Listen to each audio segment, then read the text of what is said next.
Okay, we are live with my new friend, Teni Adedeji. I tried to nail it.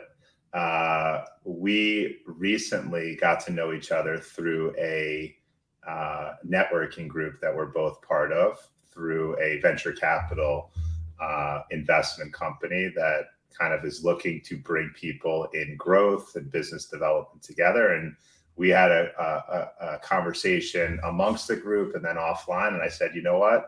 Your background and what you're trying to do at Karat Financial now would be, I think, interesting for me to hear more of, and then people in my network and circles to learn more about. So welcome to the show.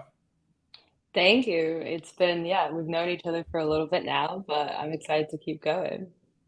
And I would say what stood out to me when we talked was obviously you brought a lot of energy, positivity, understanding of many different things. And I said, what better background and perspective to kind of talk with on a conversation like School of Fish. But it would be helpful maybe if you could kind of tell a little bit about your background and kind of what you're doing today at Carrot.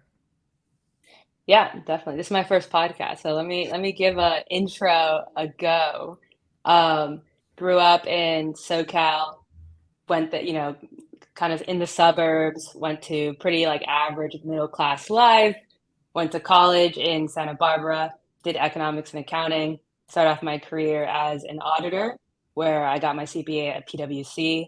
I was auditing entertainment and technology companies. I've always been really into like art, creativity, and so from there I went to Lionsgate, where I then went in terms of a jump, and I moved from auditing and accounting into finance and kind of like deal analysis. And so that was a little bit of my effort to just move closer to where I wanted to be. Like I knew auditing was very like, high level. It gave me a lot of details of like companies, but from like a balance sheet, profit, income statement perspective, and not really like what's the operations, what's the feel, what's happening behind the company. So going from PwC to Lionsgate was really to capture that ability to learn, okay, what happens, how do companies move, how do they make decisions. And then after some time there, I found Carrot through a clubhouse room.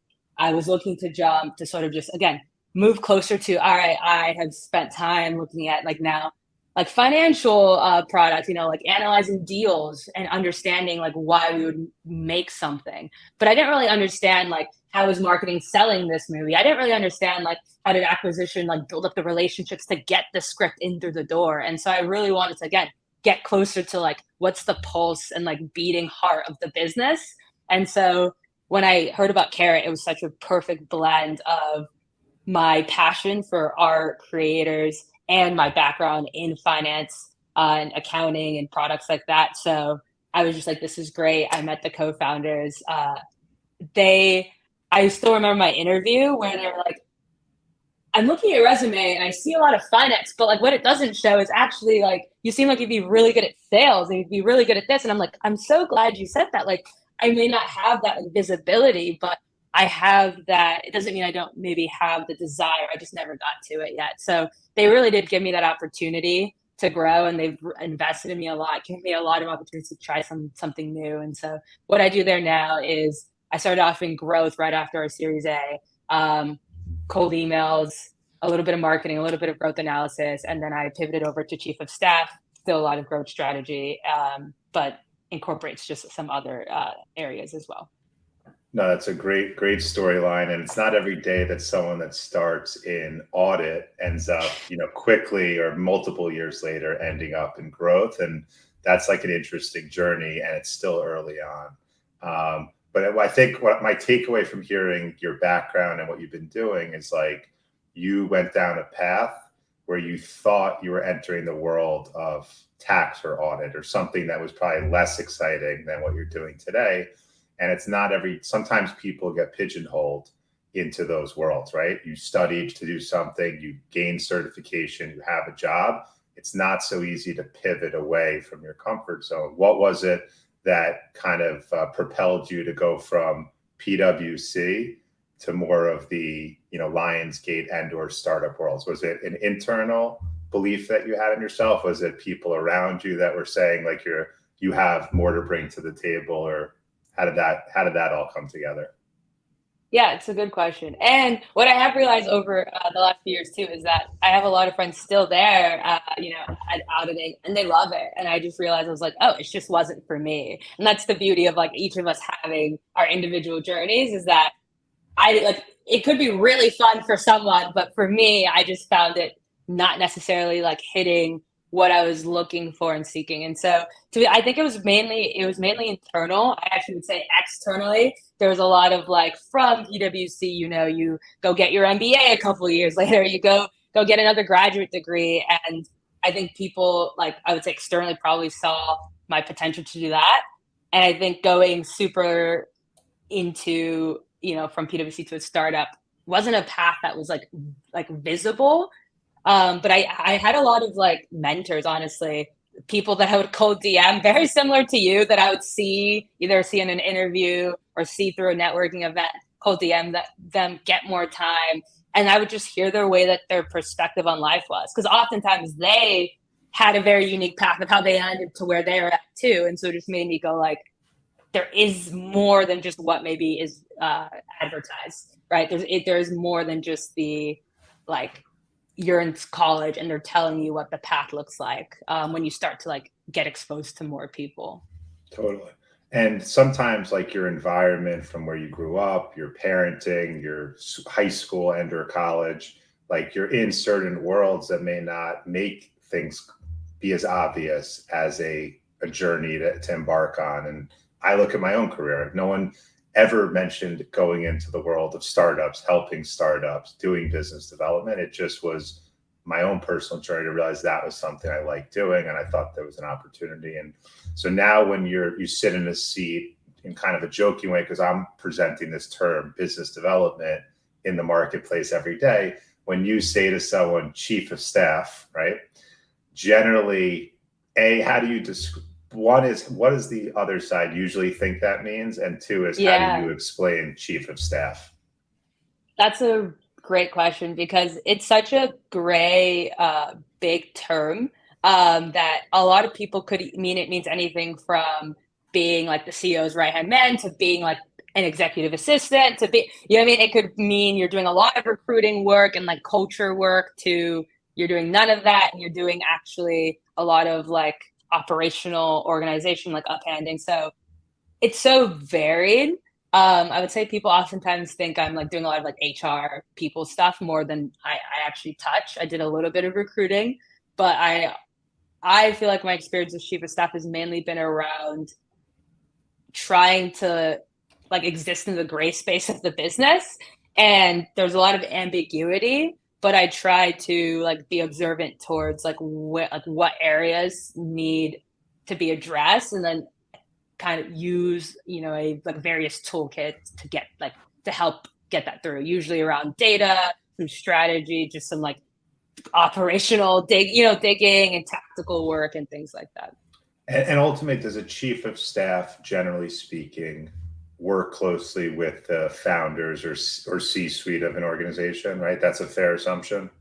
Yeah, I would say so. I mean, I feel like it's actually one of my favorite parts of the jobs, because getting the chance to very like closely listen to how the founders are thinking about the business from a week to week, day to day perspective, how they're bringing in different perspectives, how they're like approaching problems. Like that to me is actually why I find the role so valuable, because it's so intimate with them. And do you feel like you're getting visibility into so many aspects of the business that ultimately you become an internal people champion, because you're this go-between, let's just say from CEO to the most junior people on the team, and business environment is tough right now? Do you take on an expanded role because you see and know so much that you could also kind of deal with when you say hiring, I get, but just the day-to-day stuff happening in the company below the C-suite? Do you take responsibility to smooth things over, so to say? That's an interesting question. I feel like we have like a fairly big company now. I call it big. I'm curious what you would think. How 55 many people. people work at Karat? 55. 55. Okay. It's a good And start. we're also a remote company. So, and we also have like leads for like most of our teams. And so in terms of that like connection, I would say that like each lead probably has a better sense of like their team's day to day and rolling that up. I have gotten a chance to like talk to the founders though around like culture and just overall dynamic. And, because I got the opportunity to join so early, I think it was like 10 or less than 10. And now we're 55. I'm really early in my career, but I get that opportunity to like have so much, I guess, knowledge around at least Karat's existence. Even though I don't maybe let's say have 10 years of growth experience, I have at least I think the perspective of like, well, what's happened at Karat? And I would consider myself to be like pretty like knowledgeable in that regard. So we do talk a lot, I guess, about just like overall like culture themes and things like that. Yeah, and kind of your day to day working in a remote environment, like what is that the motivation that you wake up with? And you're also overseas, so I feel like that could be Yeah. an advantage because you've been operating in most cases before the U.S. based team, right? You do have a U.S. based team in Yeah, addition yeah. I to mean, most our mostly, whole team's US. Actually, our whole team's US, Canada, US and Canada. yeah, So people are either on the East Coast or on the Central Coast or yeah. on the West. But like Yeah, self, the word I'm looking for is self self motivation, right? motivation. In Yeah, a remote work yeah, environment, as a kind of a rising star. Like, how do you deal with that? yeah. I mean, I think I actually the first thought that goes through my head, it's kind of like going to the gym. Where even if you have a trainer, it's up to you to like when you're doing your reps, are you going to do them with the proper form, nice and slow, even though it hurts? Like that has to come from you. And you also have to like realize that if you slack off, like the only one that actually hurts is yourself. So I think for me, like remote work doesn't change the like whole goal, which is that I'm in a learning environment right now, and so every day I just try to show up to like learn. If I like, Mhm. and yeah, there's some days where you're like lead, like everyone has it. There's some days where I'm like so productive, I can't go to sleep, my brain's going, I need to get, I just have so much energy, and there's some days that I'm like, all right, what do I absolutely have to do, and then I just need to like recuperate for the day. But I feel like in my head, it's almost like even though I'm employed, it still feels like managing my own business of myself because every day I show up like really well. I get the opportunity to like learn uh, and take that and like those learnings add up. And I think are like for me, what I'm betting on is the Yeah. value that I'm getting from And, work. and are Yeah. you, when you approach working remotely, is it really based, like you operate off of a US schedule for the most part? So your brain goes to, or is it just number of hours in a workday is what the company's focused on? Not just for you, but how is a company Yeah. that has a dispersed workforce dealing with that right now? Yeah, I don't know if I hear so much more about like number of hours, but I do, I guess for me personally, when I think about work, I think there is just like certain minimum tiers of like how much you're going to work to actually like move things forward. So I do keep that in mind, and I typically work on like Eastern time. So Okay, that's good. That's good because I would, I always, and one of the nice things in my world is I work with groups from all over the world, and so at any time of the day, if I want to have a conversation like work related, I could call, Asia or Australia, or I interesting, could cool. go into Europe or the Middle East or the U.S. Different time zones. I don't have anyone to speak to in Hawaii, so that time difference I haven't really taken advantage of, but it is a funny thing because people are, have been operating. It's early for me, it's later for them. They're tired, I'm wide awake, or vice versa. So you just have to be ultimately a good people person and read the room a little bit. Now, when you think about growth and what you're seeing from within a startup, it sounds like you started 10 people to over 50 today. What are like the markers when you think about growing an early stage company that either your company's focused on or you just feel like right now are the most important given where the world is at in the economy and capital markets and things like that? Yeah. So I joined Carrot again right after Raise Our A. It was like last April 2021.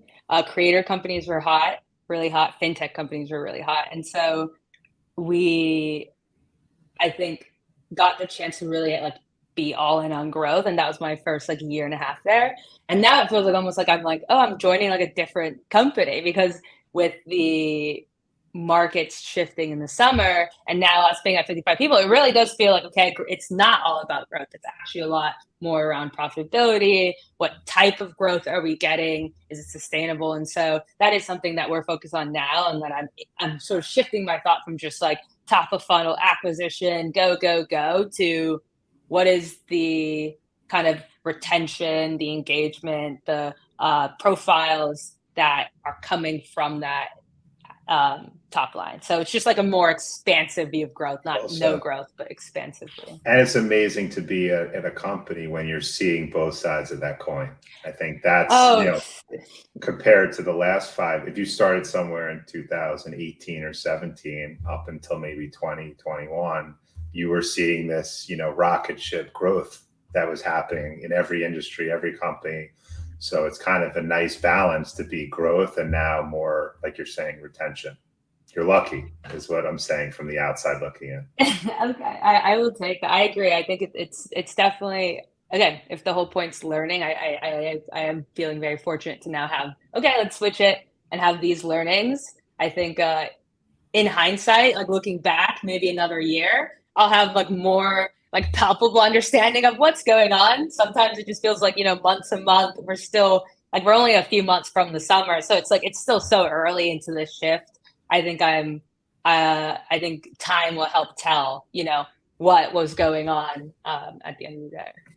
And like when you look at your career and where it's at, and we talked about, your 20s really being about learning. I mentioned Yeah. a quote that I had heard, your 30s really being about positioning, and 40s plus being about benefiting from 20 years of doing those things. Where are you, like, over the next 5 years, most focused for your own career in terms of what you want to get out of a job, business relationships and whatnot? How are you thinking about the next 5 years?